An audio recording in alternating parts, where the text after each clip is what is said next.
அனைவருக்கும் வணக்கம். தமிழ்நாடு இன்னைக்கு சமுதாயம், பொருளாதாரம், கல்வி, மருத்துவம், தொழில்நுட்பம் என எல்லா துறையும் நீங்கள் எடுத்து பார்த்தீங்கனாலும் எல்லா துறையிலையும் தமிழ்நாடு வந்து டாப் டாப் லெவலில் தான் இருக்கும். அதாவது ஃபஸ்ட்டு இல்லை செகண்ட் இது மாதிரி தான் இருக்கும். இதுக்கு காரணம் யாருன்னு பார்த்தீங்கன்னா, திராவிட முன்னேற்றக் கழகம். அது எப்படின்னு பார்த்தீங்கன்னா, ஒரு ஒரு தளத்துலையுமே அதுக்கான எதிரிகளையும், அதுக்கான சூழ்ச்சிகளையும் கடந்து தான் இதெல்லாம் சாதிச்சிருக்கு. அது தந்தை பெரியாராக இருக்கலாம், பேரறிஞர் அண்ணாவாக இருக்கலாம், தலைவர் கலைஞராக இருக்கலாம், இன்றைக்கி தளபதி ஸ்டாலினாக கூட இருக்கலாம். இவங்க எல்லாருமே சாதாரணமாக இந்த சாதனைகள்லாம் செஞ்சிடல. மக்களுக்காக தன் வாழ்நாள் முழுக்க மக்களுக்காக மட்டுமே யோசித்து, மக்களுக்கு என்ன செஞ்சால் மக்கள் முன்னேறுவாங்க, தமிழ்நாடு முன்னேறும், தமிழ்நாடு வளர்ச்சி பாதையில் வரும் அப்படின்னு தொடர்ந்து யோசிச்சுக்கிட்டே இருக்காங்க.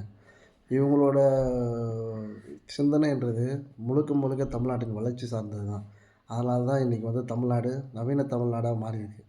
அது வந்து வெறும் பொருளாதாரத்தில் மட்டும் இல்லை, சமுதாய ரீதியிலையும் சரி, அனைத்து மக்களும் சமத்துவபுரம் இப்போ இந்தியாவின் சமத்துவபுரமாக தமிழ்நாடு மாறியிருக்கு. அதுக்கு காரணமே திமுக மட்டும்தான். நடுவில் அதிமுக ஆட்சி வந்து அதை சீர்குலைச்சிருக்கலாம், இல்லை அதுக்கு எப்படி வேணால் சொல்லலாம். ஆனால் திமுக ஆட்சி வரும்போது மட்டும்தான் அதுக்கான வளர்ச்சிக்கான பாதைகள் எல்லா அடித்தட்டு மக்கள் முதல்ல அவங்க தான், அதுதான் முக்கியமே.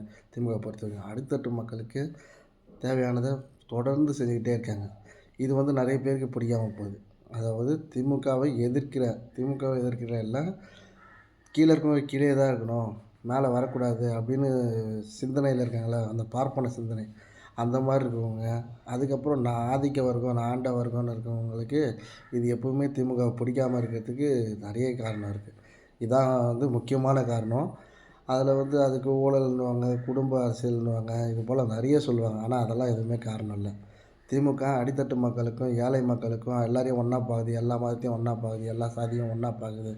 இதுதான் ஒரே காரணம். அதேபோல் வந்து தலைவர் கலைஞர் வந்து அவரை மாதிரி வந்து இந்த தமிழ்நாட்டுக்கு உழைச்சவங்க யாருமே இல்லை. அவ்வளோ உழைப்பு.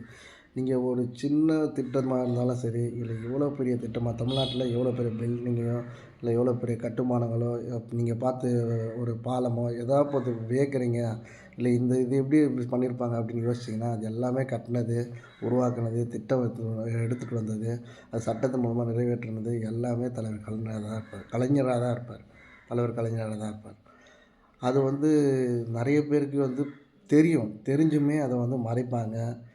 அதை வந்து எப்படி இருட்டடிப்பு செய்யணுமோ அப்படி செய்வாங்க. அதுக்கு பேர் வந்து மாற்றிக்குவாங்க.